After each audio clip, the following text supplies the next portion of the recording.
I first saw Peak 7805 in the summer of 2006. I was climbing in the Matanuska Valley and caught a glimpse of a jagged peak jutting above the mountains along the river. It was eye-catching even amongst the spectacular setting of the northern Chugach Mountains, and I was hooked.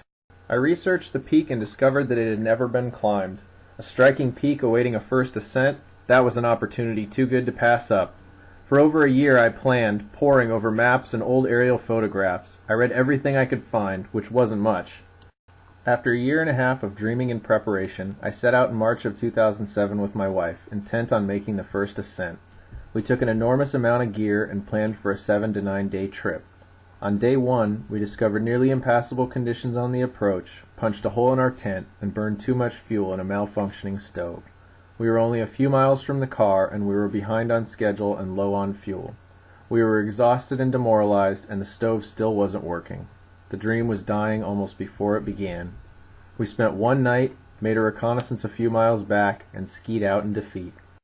Over the next 3 years I made several explorations up the creek in search of better conditions. Every year I found jumbled creek ice, deep snow, and impassable open water. The goal was a side valley that branched off about 7.5 miles back, but by the spring of 2009 I'd made 6 trips into the valley and had never been within 2 miles of it. I still had no idea what lay beyond, or if the approach was even possible. In January 2011 I made an exploration up the creek and found excellent conditions. Despite a fall through collapsing ice, I was able to ski all the way up the creek to the point where the approach climbed out of the valley. This was the year it would go. On March 5th, my partner and I set off up the creek. Although conditions had deteriorated, we made good progress for the first 3 miles. Suddenly, the ice in the narrows collapsed beneath Jeff, soaking his lower body. In sub-zero temperatures, continuing on with soaked boots was stupid and dangerous. We left our packs at the narrows with plans to return the following morning and turned around just 2 hours into a 5-day trip. The next morning we skied back to the packs and continued on. Conditions were much more difficult than they'd been in January, but we managed to push a trail all the way up the creek by nightfall. The next morning we started out of the valley, excited to be off the creek. Instead of easy skiing, however, we found thin ice and deep powder snow over large boulders and fallen trees. We battled uphill, but only covered 3/4 of a mile in the first 5 hours. Exhausted, we set up camp and reevaluated our options. After a rest, we decided to break trail further up the creek and see if we had any chance of continuing the next day.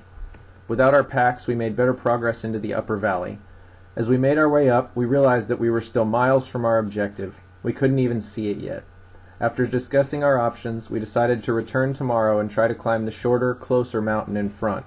Well, it wasn't our first goal. It was still an unclimbed peak, and that's why we were here. It's Tuesday morning. It's the warmest morning yet. It's about 12 degrees. It was pretty windy last night, but it calmed down. It's real beautiful.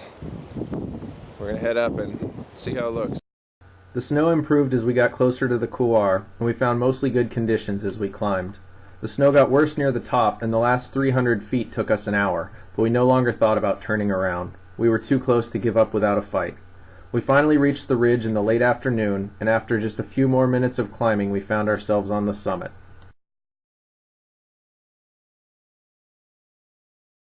Here we are on top of this mountain, which I believe has never been climbed. We didn't get to our main objective, but it's right over there. This is as good as it's gonna get. Yeah!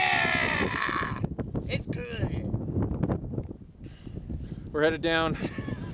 We're really cold and super psyched. We're out of here.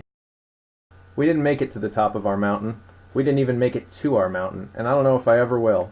I know it was a success, though, because it felt like a success. We still made the first ascent of .7405. We still had a great time and an adventure, and we still came home safe. That's good enough for me.